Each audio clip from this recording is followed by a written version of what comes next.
ما الذي يجمع بين الجزائري والمصري والسعودي؟ ما الرابط بين مكة وكمبريتشار؟ في كمبريتشار كانت رحلة القطار إلى لندن دموية.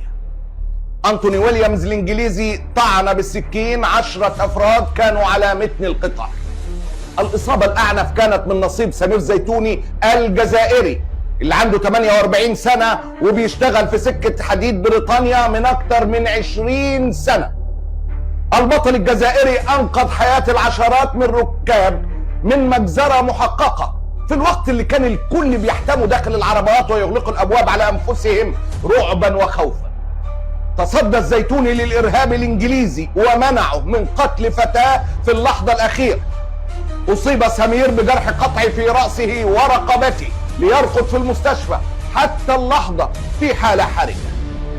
بريطانيا لم تطلق على أنتوني ويليامز أنه إرهابي، يمكن لأنه مش مسلم، لكن الأكيد أن المملكة المتحدة وشعبها لا تقول الآن على سمير زيتوني إلا أنه البطل الذي أنقذ الفتاة وراكب القطار من مذبحة مروعة. تنتقل العدسة فورا إلى الجانب الآخر، إلى السعودية أرض الحرمين. يضيق الكادر حتى نصل إلى الحرم ذاته، إلى الكعبة المشرفة وصحن الحرم، حيث حاول رجل مصري حر أن يمنع رجل الأمن السعودي من أن يلمس امرأته. مع الحرمة ما تمدش إيدك، طلب طبيعي من رجل حقيقي في أقدس وأطهر أرض بيت الله الحرام، أو هكذا يجب أن يكون. الكبر منع رجل الأمن من التزام الأدب والعودة للحق، فدفع السيدة تكبرا وعندا وألقى القبض على الرجل. خد بالك، وارد جدا ان يكون المعتمر او زوجته اخطأوا في اتباع تعليمات الحرم، وارد ان يكون رجل الامن تجاوز لاي سبب، بتحصل. الطامة الكبرى هنا في خرس المعتمرين والذين يشبهون الخرفان المجموعين في حظيرة، حيث يدخل الراعي عليهم ويقتاد احدهم للذبح في حين يكمل جميع الخرفان الاكل والشرب وكأن شيئا لم يحدث. الطامة الكبرى في هؤلاء المعتمرين إلى بيت الله والذين لم ينصروا مظلوما ولم يردوا ظالما أو حتى يسألوه لماذا تفعل هذا مع ضيف الله في بيت الله. خاف المعتمرون من الأمن السعودي، خاف المعتمرون من الأمن السعودي أكثر من خيفتهم من رب البيت.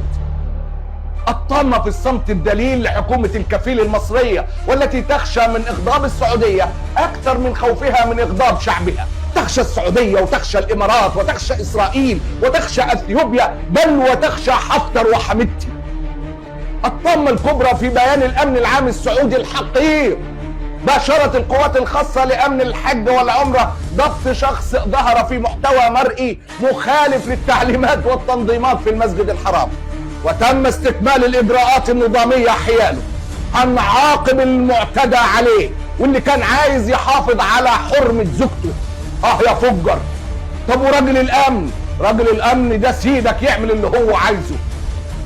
ابن سلمان، أنت تريد إذلال السيسي والذي صنع على دفاتر شيكاتكم. ماله الشعب المصري؟ بتنتقموا منه ليه؟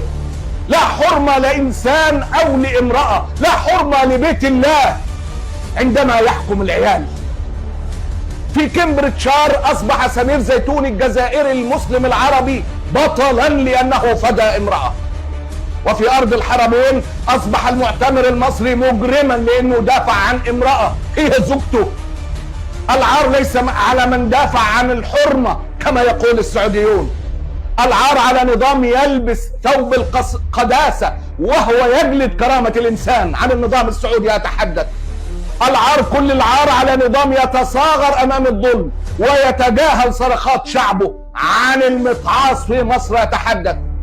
لا كرامة بلا حرية، والذل اختيار، ونحن لم نختار الذل. فاللهم شفاء لا يغادر سقما للبطل سمير زيتوني. واللهم صب غضبك صبا فوق رأس ابن سلمان والسيسي وآرنا فيهم وفي من والاهم آية، فأنت يا رب القاهر فوق عباده. والله غالب على أمره ولكن أكثر الناس لا يعلمون.